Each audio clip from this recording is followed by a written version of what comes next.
नमस्कार। पॉलिटिक्स में आप सबों का स्वागत है। और आज हम पॉलिटिक्स में जिस व्यक्ति के विषय में, जिस पार्टी के विषय में चर्चा करने जा रहे हैं, उससे पहले जरा इनका फेसबुक प्रोफाइल देखिए। मुकेश सहनी जी हैं। कल ये अपने पार्टी के उम्मीदवारों के साथ समीक्षा बैठक की है मोरिया होटल में। तमाम जो इनके पार्टी के जिनको टिकट दी गई थी, जो चुनाव हार गए, हार जीत की वजह क्या रही, मतलब जीत तो हुआ ही नहीं, सारे के सारे सीट ये हार गए, तो ये क्यों हार हुई, उसकी समीक्षा बैठक ही इन्होंने होटल मोरिया में बुलाया। आप तस्वीर में भी देख रहे हैं और इनके फेसबुक प्रोफाइल पर इन्होंने जो लिखा है वो भी आप पढ़ रहे हैं। मोरिया होटल पटना के सबसे महंगे होटल में से एक होटल है, जहां बड़े बड़े नेता, मतलब इस देश के गृह मंत्री हो या प्रधानमंत्री हो, जो भी उस तरीके के डेलीगेट्स आते हैं या महामहिम हो, मतलब जो बड़े बड़े लोग होते हैं। हालांकि प्रधानमंत्री तो राजभवन में टिकते हैं, लेकिन कभी कभी चुनाव के दौरान में आए तो मोरिया होटल का एक अपना अलग शान है। मतलब मोरिया होटल स्टेटस क्या पहचान है। मोरिया होटल के टक्कर के कई और होटल खुल चुके हैं, लेकिन स्टेटस का एक पहचान है कि भाई इसका स्टेटस। तो उस होटल में वंचित समाज के ये नेता हैं, जो अपने समाज के आरक्षण के लिए पिछले 12-13 वर्षों से बिहार में लड़ाई लड़ रहे हैं, सड़क से लेकर सदन तक। अब आप समझ सकते हैं कि ये लड़ाई वंचित समाज के लिए लड़ रहे हैं और अपने पार्टी की बैठक मोरिया होटल में करते हैं।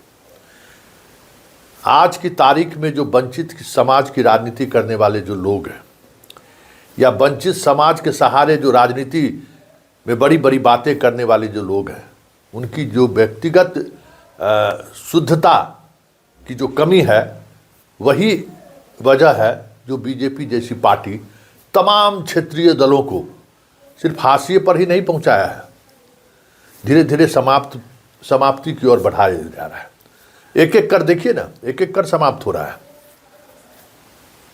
इसकी वजह यही है कि आप जिस समाज से आते हैं, जिस समाज का आप वोट लेते हैं, वो समाज आज कहाँ है।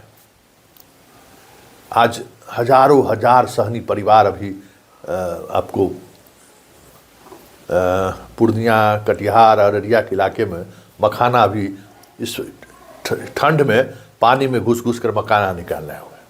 हजारों परिवार सुबह सुबह तन पर कपड़ा नहीं, इस कड़ाके की ठंड में जाल लेके मछली मारने के लिए इस पोखरा से उस पोखरा तक जाने वाला ये समाज है। मतलब आज भी एक बड़ा तबका मछली व्यापार से जुड़ा हुआ, व्यापार नहीं, मछली मारने के व्यापार से जुड़ा हुआ। मछली मारता है, मछली मारकर उसको जो उसकी आमदनी हुई, वो आमदनी का एक हिस्सा उनको मिलता है। पोखर हो चाहे नदियाँ हो, भले वो मछुआरा संघ के नाम से आवंटित होता हो, लेकिन कब्जा अभी भी पैसे वालों का ही है। सामंती का कब्जा नहीं कहिए, पैसे वालों का कब्जा कहिए। ऐसे समाज की लड़ाई ये लड़ रहा है बंदा। मतलब पिछले 2014 से समझिए, 12 से समझ जाए कि बिहार की राजनीति में ये देवदास का उधर सुपरहिट होना और इसके दिमाग में जो है सो राजनीति का कीड़ा आना शुरू हो गया। और उस समय से लगातार ये सन ऑफ मल्लाह, खुद स्वघोषित सन ऑफ मल्लाह होके बिहार की राजनीति में पैर जमाने की कोशिश कर रहे हैं। और इनके पूरे राजनीतिक जीवन पर अगर आप गौर करिएगा तो सिवाय सौदेबाजी का इसने अपने समाज के लिए कुछ भी नहीं किया। बस सौदेबाजी पे सौदेबाजी, सौदेबाजी पर सौदेबाजी। इस बार रो तक गए जनाब कि आप लोग हमको साथ नहीं दीजिएगा तब तो हमारी राजनीति खत्म हो जाएगी। उसके बावजूद भी समाज का एक बड़ा तबका इनके साथ नहीं है, क्योंकि इनकी राजनीति अवसरवादी की है। इनकी राजनीति अपनी व्यक्तिगत महत्वाकांक्षा की, हम डिप्टी सीएम बनेंगे, पहले ही घोषित कर दीजिए। इसके बावजूद भी समाज के लोगों ने इनको तवज्जो नहीं दिया। इनके अपने गांव में बिरौल में इनको अपने भाई की उम्मीदवारी वापस लेनी पड़ी। ये स्थिति में पहुंच गए जरा। अब आप सोच सकते हैं कि क्या इनकी मनः स्थिति है। लेकिन सवाल उठता है कि जिस विचार की लड़ाई जेपी, लोहिया, कर्पूरी ठाकुर जैसे, चरण सिंह, देवीलाल जैसे लोग, मुलायम सिंह यादव, लालू यादव जैसे लोगों ने शुरुआत की, और एक समय में तो पूरी सरकार पर, हिंदी पट्टी में तो पूरी सरकार पर इन लोगों का कब्जा था, और मजबूती के साथ। मायावती हो, सब वंचित समाज से आते हैं, पिछड़ों समाज से आते हैं।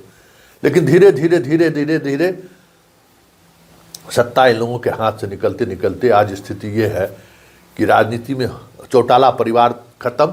हरियाणा में देख लीजिए, चौधरी चरण सिंह का परिवार खत्म, मुलायम सिंह का परिवार, अखिलेश अंतिम लड़ाई लड़ रहे हैं, लालू का परिवार भी अंतिम लड़ाई लड़ रहा है, रामविलास पासवान का पुत्र हनुमान बनकर जब तक राजनीति में है, उसके बाद फिर कहाँ गुम हो जाएंगे, किस गुमनामी की दुनिया में चले जाएंगे, कहना मुश्किल है। उपेंद्र कुशवाहा का हाल देख ही रहे हैं, जीतन राम मांझी का हाल देख ही रहे हैं। मतलब जो क्षेत्रीय दल आसपास में हैं, जो वंचित समाज की बात करते हैं, दलित समाज की बात करते हैं, कई तरह की चीज़ों पर वो अपनी अलग राय रखते हैं, सामंतवाद पर बड़ी बड़ी बातें कहते हैं वो, कि हमारा हक हकूक छीन लिया। जब हक हकूक छीन लिया और जब सामंतों पर आप सवाल करते हैं, तो आपका खुद का रवैया कैसा है? बड़ा सवाल यही है। आप खुद तो उन्हीं सामंतों का नकल कर रहे हैं कि वो सामंत लोग का स्टेटस सिंबल मौर्या होटल है, तो मेरा भी स्टेटस सिंबल मौर्या होटल होना चाहिए। हम अपने हारे हुए उम्मीदवारों की समीक्षा करें तो होटल मौर्या में करें। ये क्या दिखाने की प्रवृत्ति है कि हम भी उसी सामंत के नक्शे कदम पर आगे बढ़ रहे हैं, नव सामंत जिसके पास पैसा है। तो जब आप नव सामंत के सहारे दिखावे की राजनीति करिएगा तो फिर तो बहुत मुश्किल है बीजेपी के सामने टिकना। बीजेपी तो उससे बड़ी राजनीति करती है, और इस तरीके की राजनीति करती है जहां पैर जमाना बड़ा मुश्किल है। इसलिए हरियाणा ख़त्म हो गया है, यूपी में एक चैप्टर क्लोज हो ही गया है मायावती का। दूसरा भी अगर इस बार अगर योगी को हटाने में कामयाब नहीं हुए तो अखिलेश भी चैप्टर क्लोज हो ही जाएगा। तेजस्वी का चैप्टर लगभग क्लोज हो चुका है। उपेंद्र कुशवाहा का किसी भी दिन पूर्ण विराम लग जाएगा। जीतन राम मांझी जब तक खींच रहे हैं, और इसी तरीके से चिराग का हाल है। तो वो सारी पार्टी जो वंचित समाज और पिछड़ों समाज और दलित समाज की लड़ाई का चौधराहट अपने पास रखना चाहता है, उसके व्यक्तिगत जीवन में जिस तरीके की अय्याशी, जिस तरीके से दिखाने की प्रवृत्ति, क्या ऐसे प्रवृत्ति और इस तरीके की अय्याशी से उस वोटर को अपने साथ जोड़ पाएंगे? क्या यही वजह तो नहीं रही है कि जात की राजनीति करने के बावजूद भी वो अपने जात के नेता नहीं बन पा रहे हैं? तो ये संकेत है कि अब इस तरीके की राजनीति का दिन लदने वाला है। मुकेश सहनी चंद महीने का मेहमान है, फिर ये मुंबई में देवदास जैसे सेठ का इंतजार करे, क्योंकि जिस तरीके की राजनीति ये करते आ रहे हैं, ये तय मानिए कब इनके लिए बिहार में कोई जगह नहीं बचा है।